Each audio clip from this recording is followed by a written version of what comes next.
The Most High said, do not forget Christ's sacrifice.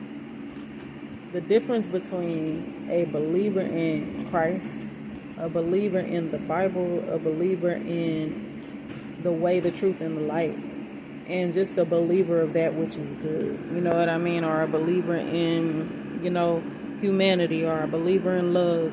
The difference between those things, the distinction, is the sacrifice. Christ is the Lion of Judah. Christ has a bloodline. Christ was hung on a tree as a curse. Our ancestors were hung on trees as a curse.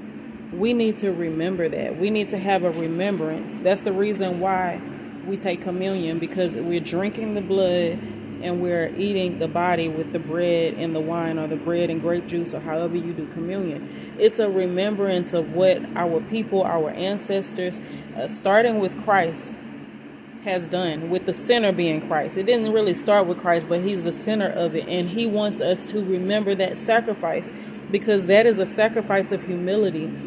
A sheep is representative of not only innocence, but the humility that it takes for something so divine to come down in human form, sacrifice itself in its innocence, so that everybody else can have a chance to live a life of freedom. That is an important thing for us to understand as a testimony, because that is the same type of life.